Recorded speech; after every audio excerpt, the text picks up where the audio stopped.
Aaron David Miller is Vice President for New Initiatives and a distinguished scholar with the Wilson Center's Middle East program. He joins us today to, among other things, consider the question of whether or not the attacks on Paris are ultimately a game changer. Aaron, welcome. Thanks for joining us. John, it's always a pleasure. So let's start with sort of the punchline. Sure. Is this something that transforms the entire equation between the West and ISIS, or is this just another bump in the road? I mean, I think you'd want to act on the basis that this, in fact, is a transformation, and you'd want to use it in order to harness the power both of the international global community against this global jihad and our regional allies as well. But I'd keep my expectations very low because far from transformative, I suspect this is more another cruel and horrific twist in what I would describe, and others have as well, as the long war against global jihad. It's the long war, essentially, because 14 years after 9/11, and decades after suicide terror first made its appearance in the Middle East, we are still, despite our successful efforts to keep America attack-free, we're still dealing with the derivatives of the al-Qaeda organization that we thought we had dismantled.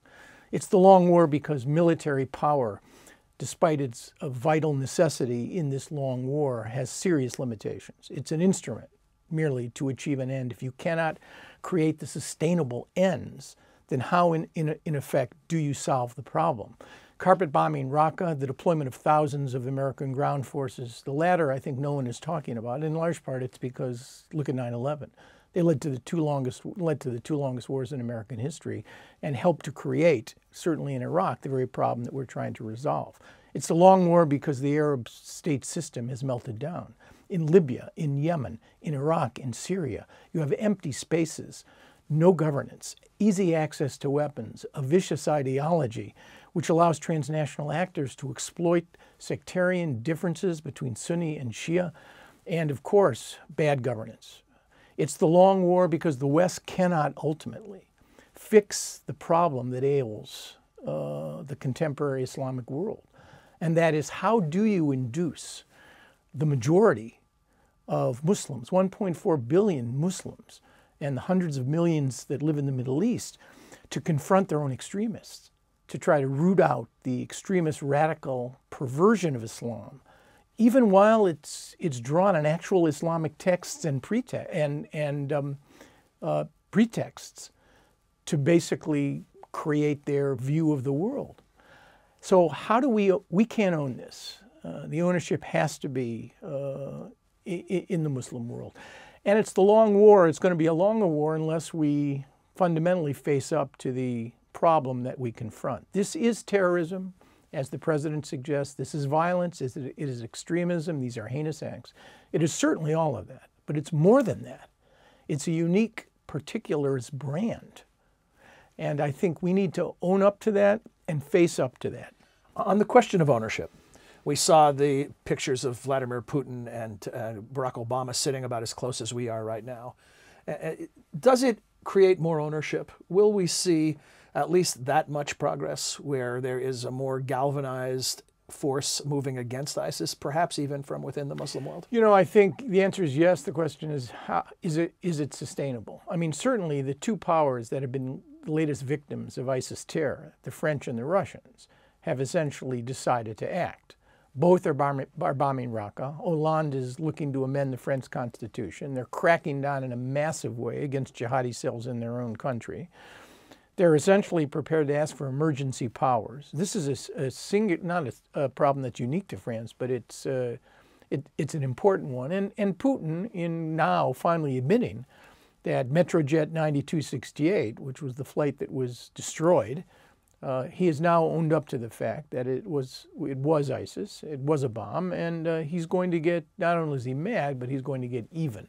So I think the idea of a more active kinetic and non-kinetic collaboration between the French and the Russians and the Americans is a good thing. But you can see even that, this grand alliance, squaring off against jihadis who will argue, you see, it's the Christian West. In fact, the rationale that ISIS delivered on its websites for the attack in Paris is this is the country of the cross. This is the country of promiscuous behavior.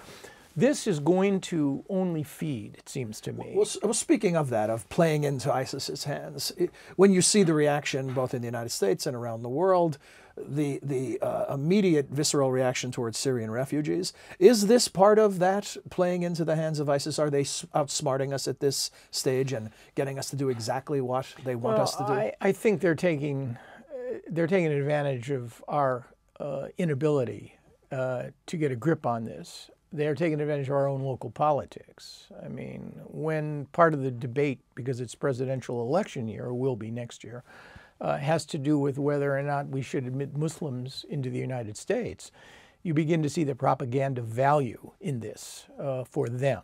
I mean, and I think it gets to a critically important point that ISIS has jumped. It's no longer just a corporeal, concrete proto-terror state, the so-called caliphate. It's now an idea. It's an idea that has now jumped borders and it's serves no longer a regional threat. Exactly, and serves to inspire as well as to create a measure of aspiration for young Muslims who are alienated, aggrieved. Look, there are 1.4 billion Muslims in this world. 20 million of them live in Europe, and a fifth of ISIS recruits, fully a fifth, come from the lands of the Europeans. And they are coming from countries not like Italy and Spain, where you have first-generation Muslim immigrants. They're coming from countries that have second and third-generation Muslims.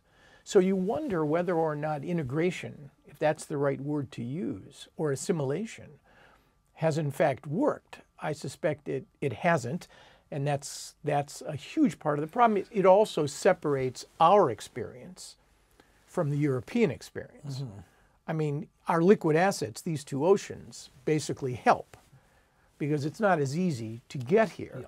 We don't have an aggrieved, openly hostile, adversarial Muslim community in this country.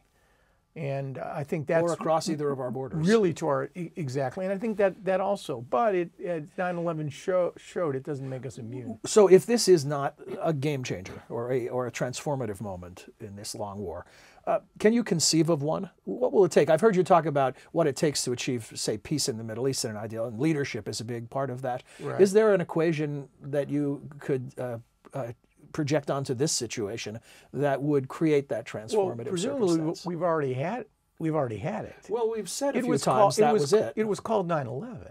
It killed presumably 30 times, somewhat less than 30 times the number of those people who died in Paris. That's an extraordinary thing to think about.